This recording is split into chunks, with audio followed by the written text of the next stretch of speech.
Greetings, Earthlings.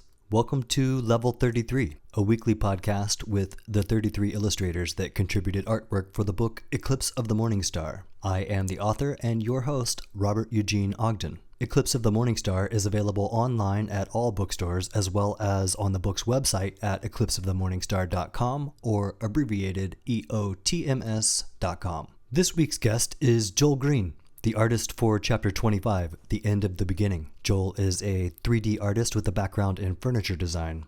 In Portland, Maine, he designs and constructs furniture through East Crow Design Company. His recent work utilizes copper printing, and we're going to talk about that with him today. Readers may recognize him from the book as one of the members of D, an art collective from my days at the Savannah College of Art and Design. Joel and I got our first apartment together in Savannah. He's one of my very best friends, and I'm excited to riff with him today. Welcome to the show, my friend. Glad to be here. Very best friends. That's all I needed. Yeah, you made the list. Made the book. I did make the book. Literary fame. Well, you're on the page. Not as much as I would have liked. I wrote out a bunch of stories that didn't make the book. We can have fun talking about a few of those today. One of them was the dump truck story. Oh, God. I love the dump truck story. It's kind of my go-to. Anytime you come up, it's my go-to. I'll have to send you the written chapter. It's pretty funny, but yeah, I would love that. For those who don't know, there was this area on the other side of the river from Savannah that at the time was just this deserted half construction site, half maybe paper mill. What was that? The bubbling lake. Lime deposit field. Wow. It was for the paper mill, I believe. We're just hanging out there next to this toxic lake. It was Sunday. Okay. In the afternoon. Yeah. We got there about 2 or 3, and we kicked it there for a long time. It was kind of an active day. I think we saw an alligator that day. And Toxic alligator. Yeah. Teenage mutant alligator. I think that was me, you, Kate, and maybe Mandy. So we were kicking it back there, and we came to leave, and the gate was locked, and we couldn't get out. And so we decided collectively to walk back to Savannah, which was probably, a few miles, maybe, but over a long bridge. It wasn't far. Yeah, it wasn't too far. Yeah, just across the bridge, but along dirt road. Along a dirt road in an area that was rumored to have some shady shit going on, which you were telling everybody about and freaking the girls out. I was like, we could make this. And Joel's in the background just be like, no, I'm pretty sure they dropped dead bodies out here. And sure enough, we pass a pile of gun shells in the dirt. Yep. Probably another 20 meters. We heard some gunshots. Of course, people probably go back there to do some target practice or something. Let's just think that it was that. Yep. So at that point, we're all kind of getting a little bit freaked out. And then a car came down and was like maybe doing some donuts, because this is the activities that people did back there. But they saw us, they paused, they did this donut. And I think that's when I was like, you know what? Fuck it. There's a dump truck back there. I'm going to go drive this dump truck through the fence. Yeah. That's about how I remember it. So I get in the dump truck, and as I'm telling this story, I realize I probably shouldn't put this shit in a podcast. Because there is a construction company somewhere. I'm pretty sure the statute of limitations is passed on this. This is about 25 years ago. Yeah. So I get in the dump truck, find the keys, and I've never been in a dump truck in my life. And there's probably 3 or 4 pedals on the floor and 2 stick shifts. I'm trying to figure out how to do it. And you're sitting on the side cracking up, and the girls are cheering me on. And eventually I get this thing to move from neutral to A gear. I don't even know what gear it was. So when I say crashed through a fence, it's not like you would think in the movies where the fence busts open. I'm doing a max 2 miles an hour. Depending on the movie. Depending on the movie. Yeah. So I'm doing maybe 2 miles an hour, and we barely hit the fence. The fence leans over, gets stuck on the bumper, and you are out there trying to pull a giant cement block off of the bumper so we can get it. Now I'm trying to get it into reverse. Joel's cracking up the whole time. I remember having my sleeves over my hands so I didn't leave any prints on the steering wheel. But it was this wild story that happened. We ended up, getting the fence enough to where we could get Kate's car through, and we all kind of lived happily ever after. Well, we lived in fear for the night. Yeah, at least. I was expecting cops to show up. Every siren we heard, it's like, that's for you. Well, expectation and actuality, we expected the lock chain to break and the gate to swing open, but in reality, the post that was cemented into the ground was the weak link, and the whole gate decided to fall over and move. Oh my God. And then I believe, so those things run with air brakes, which I've never been in one, but I have heard. This is, a technique to putting the air brakes on, which you did not know. This dump truck, which was not a cheap piece of equipment, proceeded to roll into the ditch / woods / swamp, which I'm sure was no easy feet to get out. There were some trees. There were some trees before it turned swampy that it might have bumped into and stopped. But it was definitely, I tried to put it in park, which I don't even think they have park or whatever in a dump truck. But I pulled the keys out. Yeah. And it was still on. And, we freaked out and fled the scene. As one should do. Yeah. So many of those stories that couldn't make the book. And that was a really tough decision, not just of like who to include, but what stories to write. So I wrote a bunch of them out. Who knows? Maybe there's like a director's cut somewhere. I'll throw that out there. But speaking of the book, I wanted to touch on your artwork for the book and kind of how you created that. A little bit of background. The book has 2 related chapters, the first chapter and the 25th chapter. And the first chapter is called The Beginning of the End. And the 25th chapter is called The End of the Beginning. I actually just got a message from Cedric today, who created the art for chapter 1, and he's going to come on the show soon. Nice. Yeah, it's cool. I can't wait to talk to him. So he created this piece and turned it in, and then you created this piece and turned it in. And I thought you guys had somehow talked and collaborated because they were really similar. Like in the perfect way that the chapters are related. It's a continuation of the story. No shit. I didn't even notice. Yeah. Yeah. They are very similar. They're really similar. And I mean, I read the book, but I just did not even notice. But yeah. Yeah. That's crazy. I'm not surprised. I'm not surprised either. You guys are kindred spirits and great minds think alike. So how did you create that piece? Well, like you said in the bio, I'm a 3D guy. 2D has never been something has been a strong suit of mine. I can draw to kind of get by, draw to kind of give myself an idea what to make. And you asked, so the best thing I could come up with was a chemical etch process that I've been using. So I do furniture, but for the last couple of years, I've been focusing on copper work and trying to get sort of more into a sculpture realm versus furniture. Mm-hmm. So I've been doing a lot of different stuff, a lot of different copper processes. So mainly right now I'm doing chasing and repousse, like low relief sculpture. Mm-hmm. But I had been doing some chemical etching, not for a print process, but for the texture and for the imagery onto the copper that I was doing, tabletops and whatnot with. Mm-hmm. So I was like, all right, it's a good opportunity to kind of get out of my comfort zone, and maybe I can do some 2D stuff, or maybe I can get to a point where I like what I do. Mm-hmm. Yeah, good luck with that. Yeah. No, I hear you. I haven't given up, but this was kind of the first attempt. So yeah, I bought a decent cheap press. I have some friends that do some printmaking and kind of help me out along the way. They don't really do copper, but I had the etching down, so that's not, I had the process for like chemicals and like the setup and all that. I had never done it for this specifically, but I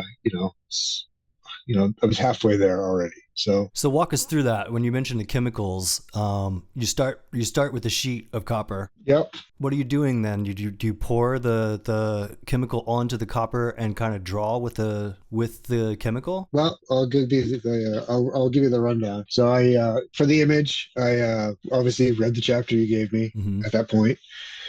Put together an image. I obviously went through a bunch of iterations. Went through an image on in Photoshop and whatnot, taking this and that and kind of combining it. I print that out and I take it.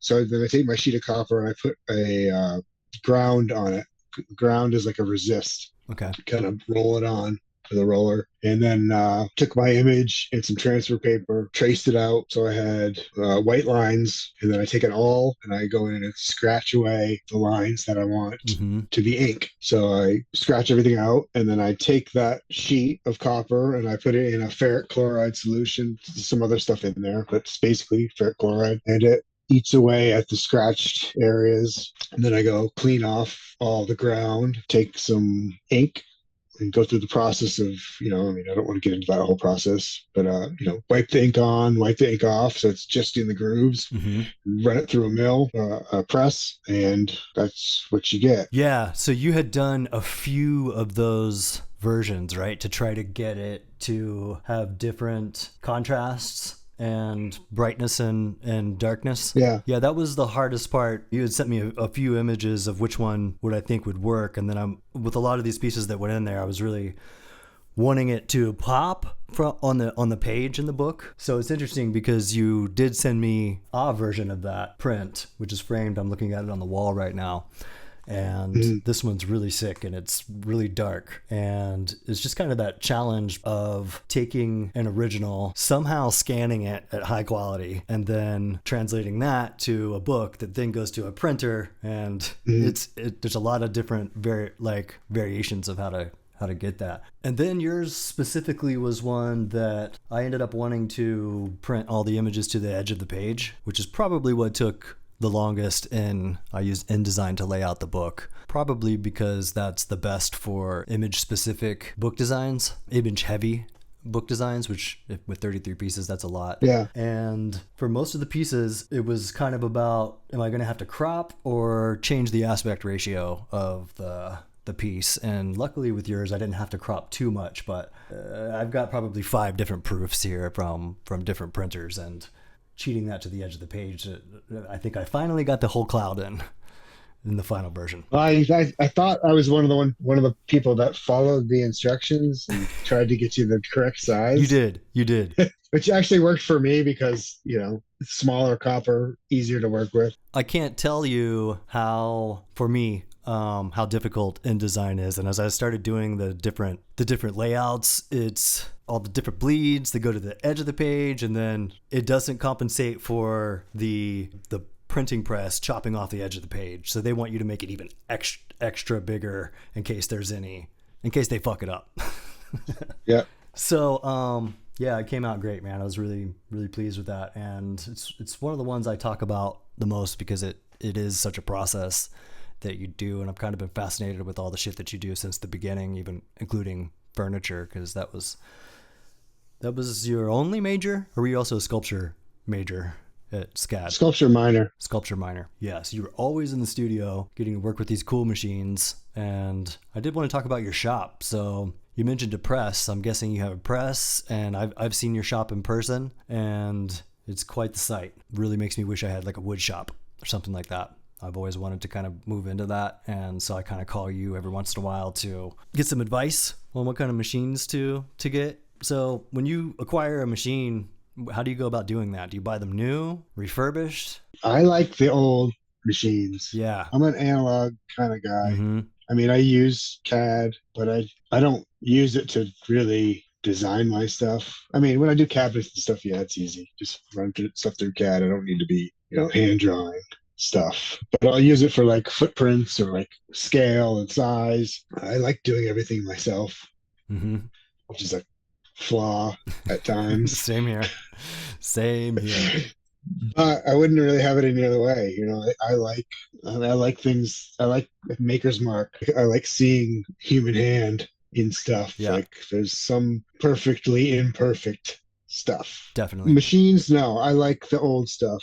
I will first go to the old stuff, depending on what it is, obviously. If I need something cheap and dirty, I'll just run to a box store and grab something if I don't need it to last forever. But if I'm buying if I'm really into a piece of equipment, I will search Marketplace or Craigslist or ask people, because there's something about the feel of an old school heavy machine that just works, and you can beat the hell out of it. There are some machines you can buy these days that will do that. It's just not the same. It's not the same. Something about those old machines that just they got a soul to them. They really do, man. I'm thinking of this circular saw that I got from my dad's tool shop. I don't know how old that thing is, but I know if I went to Home Depot and bought a circular saw right now, that thing would be dead in 2 to 3 years. Yeah, like the old tools get like a history to them, especially like the hand tools. Mm-hmm. I love going to like antique stores, so it's nice to be able to find the old stuff if it's still in good working order, or it can be a lot of the old stuff can be fixed really, really easily. It was built to be fixed. Since I started doing like copper work, I did a tiny bit of blacksmithing, but I, built a forge and like started collecting tools, and it's like those are some of the coolest tools. My hammer collection is just keeps growing. If I find a hammer that I've never seen before, I buy it. It's like in every fantasy or historical Renaissance film, there's always a blacksmithing scene, no matter what. Yep. And every time I see one of those, I'm like, I wish I could pound the sword out. But that didn't come out right. But you know what I mean? You've been kind of touching on some blacksmithing recently. Yeah, not to like, I'm not trying to be a blacksmith, but it's nice to be able to take something off the shelf, a piece of metal off the shelf, give it some character, or like, I mean, if I had a need to do more, I would pursue it more. I've always fallen into that sort of jack of all trades kind of thing, ace of none. You kind of have to be. Copper is becoming the ace, I love doing copper work. So copper seems to be a good metal to form. Yeah, it's very forgiving. I've really kind of taken to the chasing and repousse, these low relief sculptures. Yeah, I've been seeing you post those on Instagram. I don't know if you're looking to get followers, but ECRODC on his Instagram, you can see these. I like the owl the most. Let's talk about the owl. All right. I got an owl theme going on in my life. The spider's sick too. So when you're forming this copper, it looks like you're doing some tenting as well. I don't know if you're calling it tenting. Patina. Yeah. How do you go about forming this out of copper? You got your hammers? Chasing and repousse is the processes. One is hitting from the front, one is hitting from the back. Chasing is front, repousse is back. Okay. So basically I'll take an image and then I take a piece of copper and I will spray mount the image on there, and I will take, this one is the closest to it. It's like a liner. It's like a little piece of metal with a sharp edge where I can kind of trace my lines into the copper. Copper's soft. So I'll chase those images in, or I'll chase the hard lines that I want into the copper. And then I will remove the image, the paper image, and I'll anneal it to heat it red hot, let it cool to soften it. Nice. And then I take it to a sandbag and I kind of use nylon mallets or rawhide mallets, and I'll beat a volume into it where that image is going to be. Then I take my chasing tools and you start pushing the metal. So you start at the very outside outline, and I'll start pushing metal. And copper moves pretty easily. These are steel tools. Copper's soft, especially when it's annealed. Right. I start gathering. I call it gathering. You're pushing metal into the areas that you're going to use it, and it starts to prop up.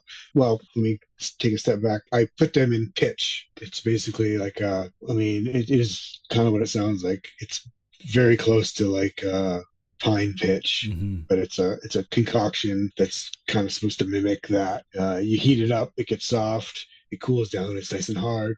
It allows you to hit one area of the copper and have the rest supported. So when it's that soft, it's really tough to kind of get hard angles and this and that without something supporting it. Got it. You can change its malleability underneath based on the heat. If you want to move stuff quickly, you heat it up hot. If you're doing detail texture, you keep it cold, so you're not even denting the copper, you're just hitting the surface. At this point, it's in the pitch and it's hot, and I'm kind of gathering the edges to sort of build up a volume to start working on. And what that does is that it work hardens the edge. The more you work the copper when it's annealed, it hardens and stiffens. So you build, a barrier that's not going to kind of blow out when you start hitting in the middle. It's nice and hard. Yeah. And then you start working and changing your levels and volumes on the interior pieces. And then you work that until it gets completely work hardened.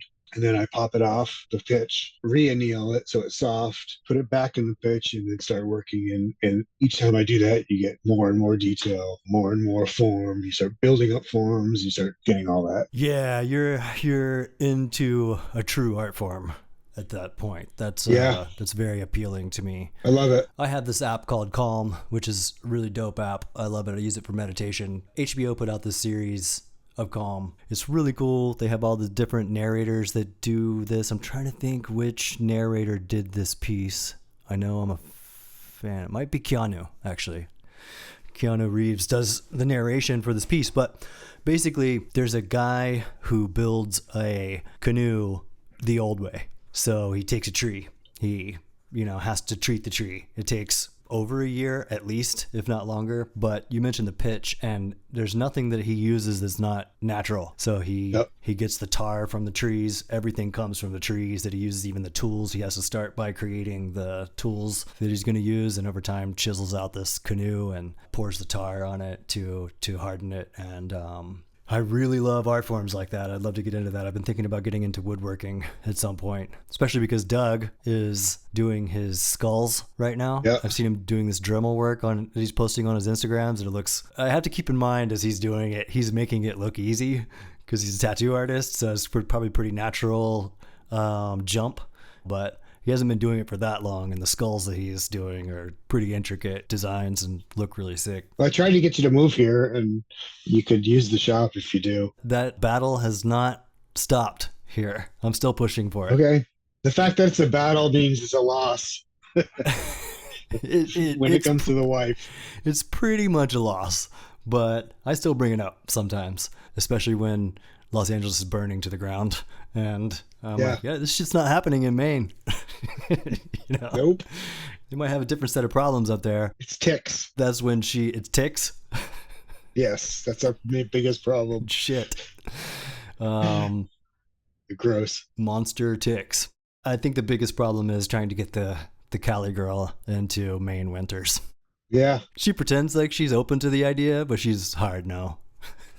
I mean, it's people make a big deal about it, but it's kind of nothing like it. I mean, I know it's not the biggest winter you're gonna get in the world. It's like, but there's something about winter that's it's character building. Yeah, that's my thing. And it makes you really appreciate the rest of the seasons. And it's like Maine has 4 seasons. And you get to see all of them. That's what's up. There's something about that it's like, you can't really beat that. It's natural. It's like a circadian rhythm that is the one thing. Summer's coming on right now. If you were to call me every day, you'd get sick of talking to me because all I'm going to say is, it's fucking hot. Well, I'm a glutton for punishment, so, bring on some cold weather.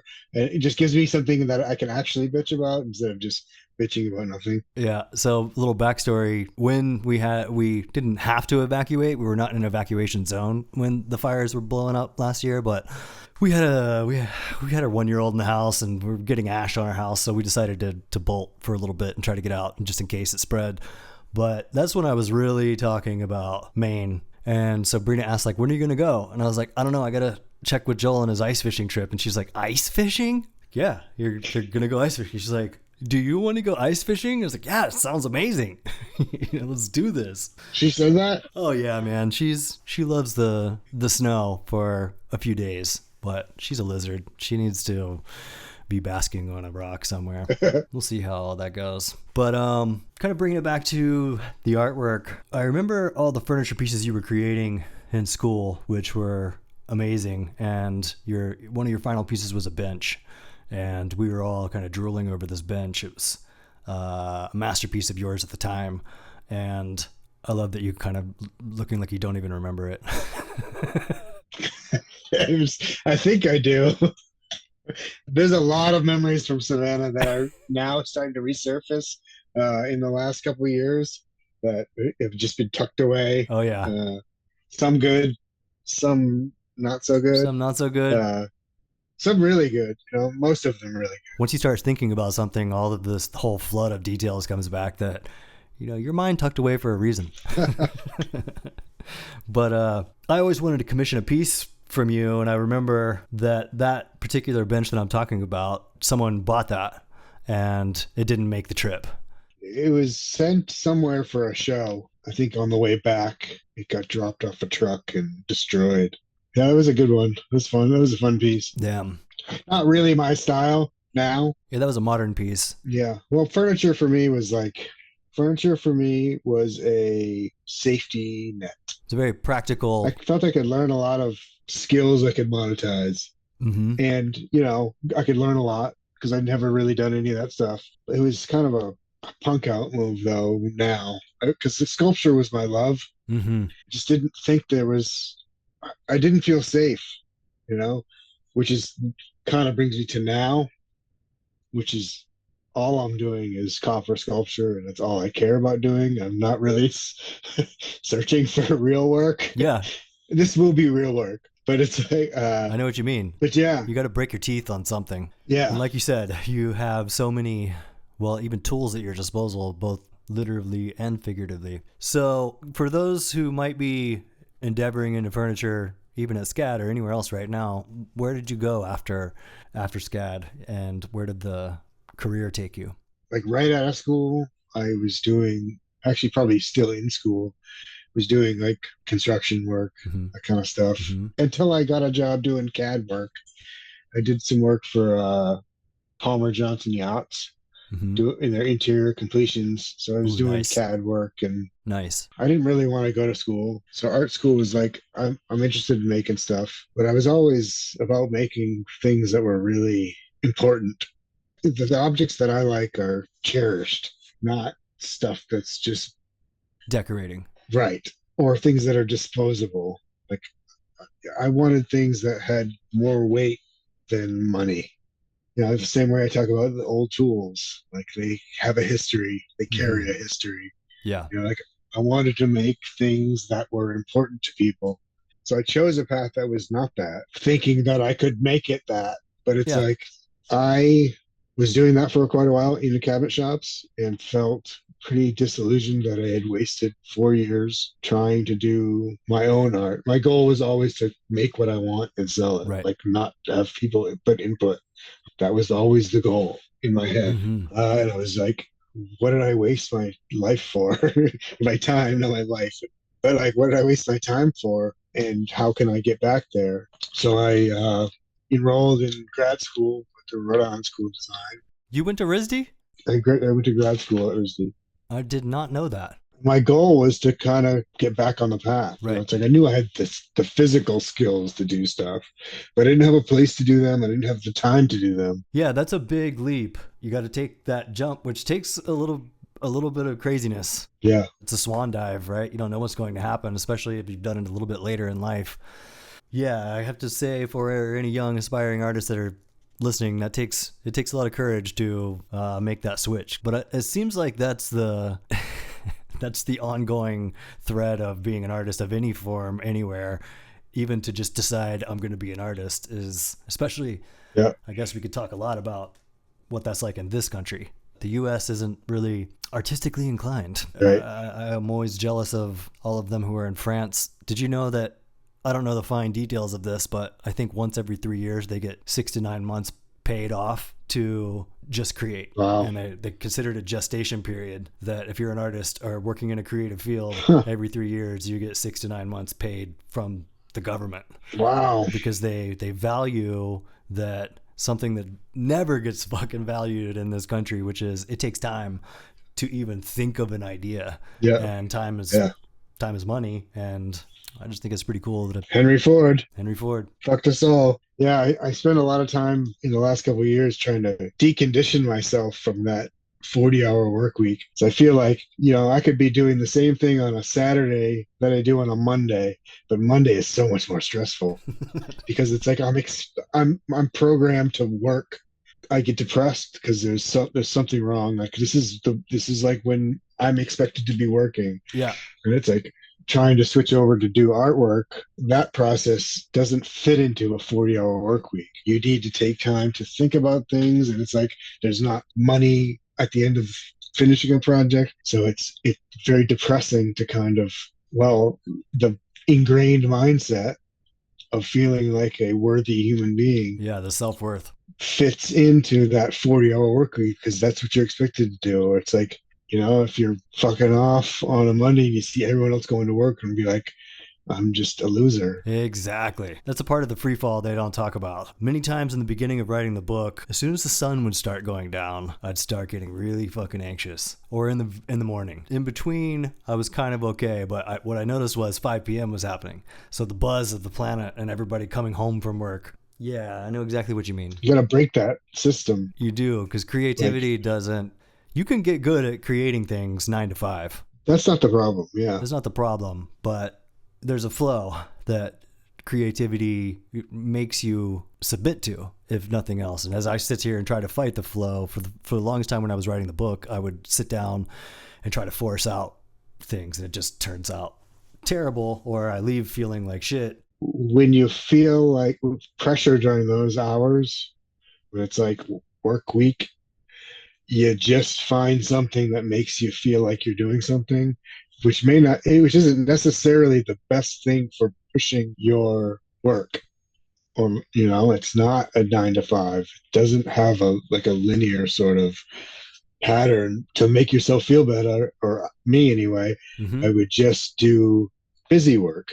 Like, okay, well, I'm accomplishing something, when in fact I should have just been making mistakes, because making mistakes in art is how you find those accidents, or how you get better. Making mistakes is how you get better at anything. Yeah, for sure. It took me I'm still not over it, but it took me a long time to not be depressed on Mondays when I wasn't just hating life and going to a job that I hated to make money to survive to do. It's like, okay, I'm out of that system. Why am I still being dragged down by it? It's like, it's just ingrained in us. It's like, if you're an artist, you need to get rid of that. Yeah, for me, it was weekends. I remember having the full-time 70-hour-a-week job, and you get to the weekends, you're like, man, I'm just going to let loose and get crazy or do whatever. I deserve to do whatever I want to do this weekend.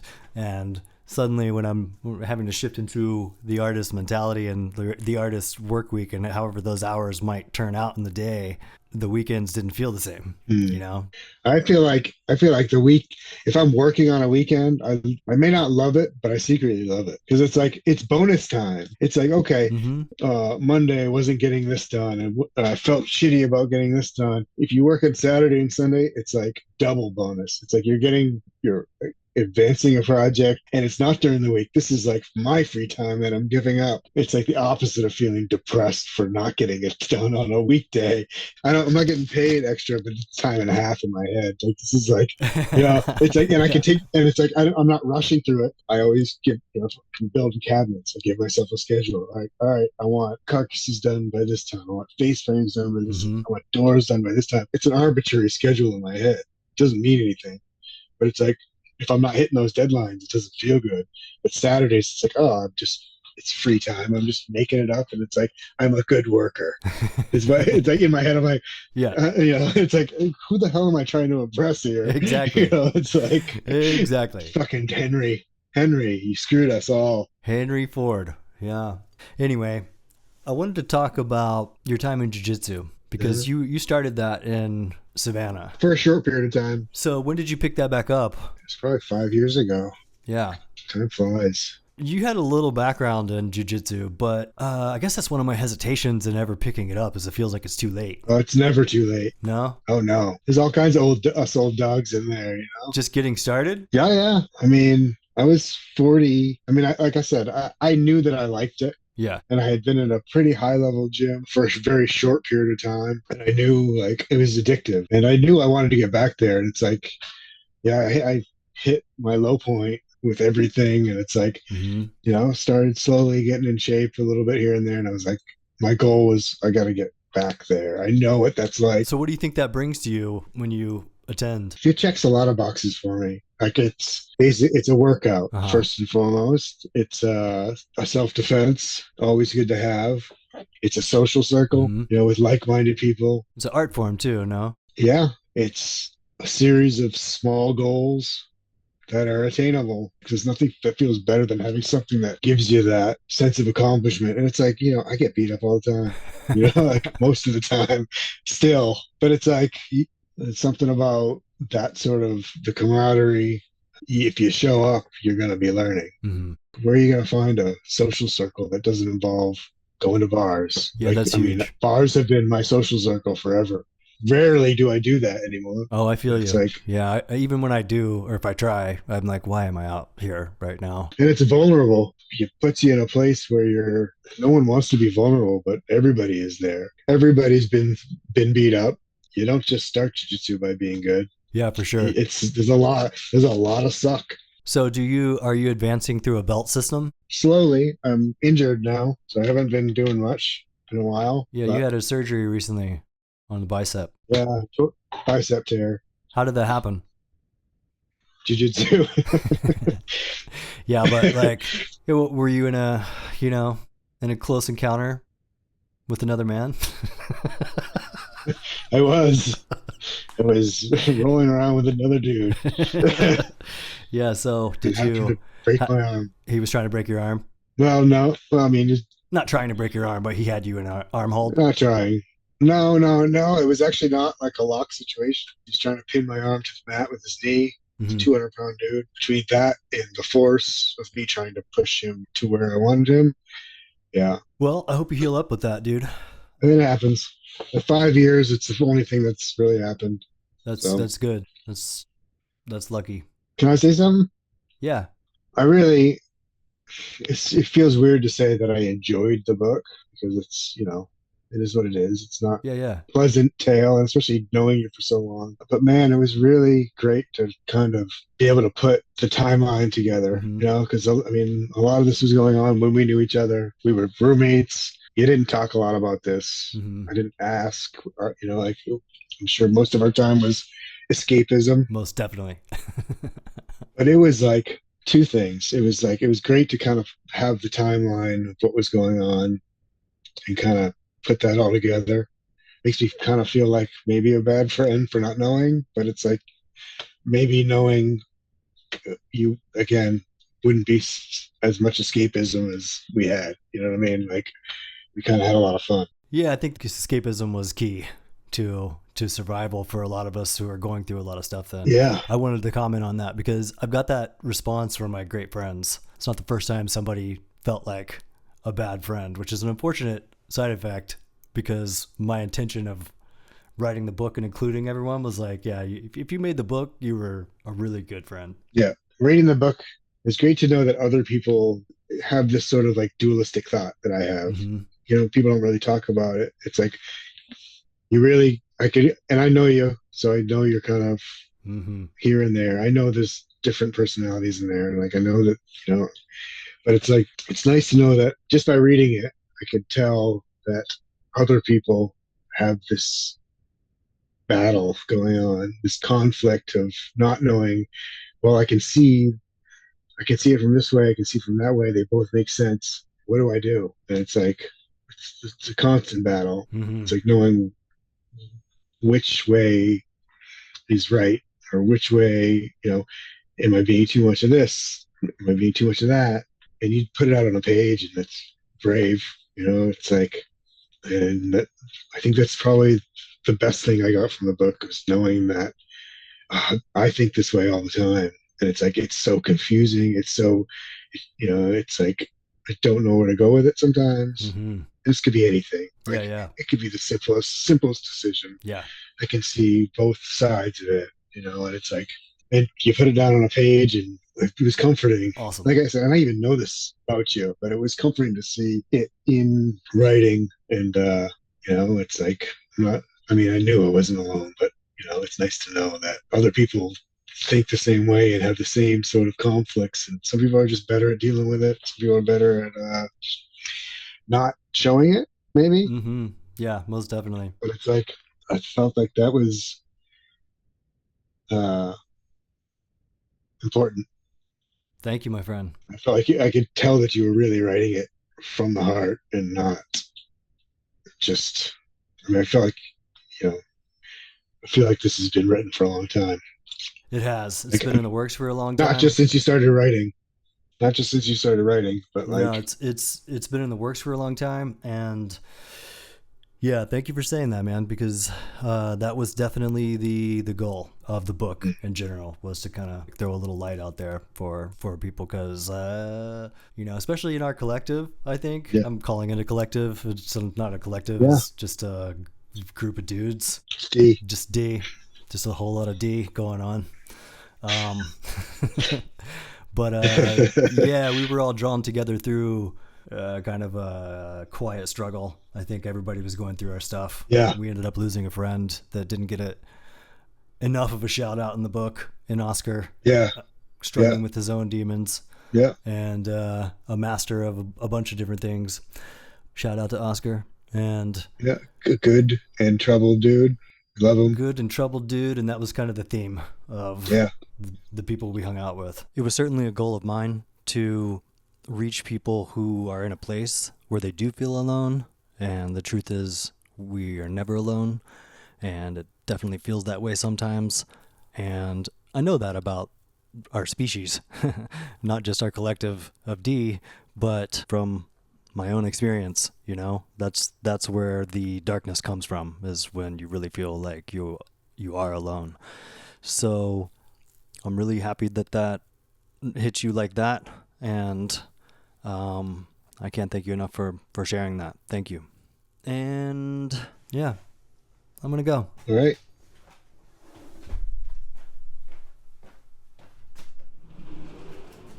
Love you.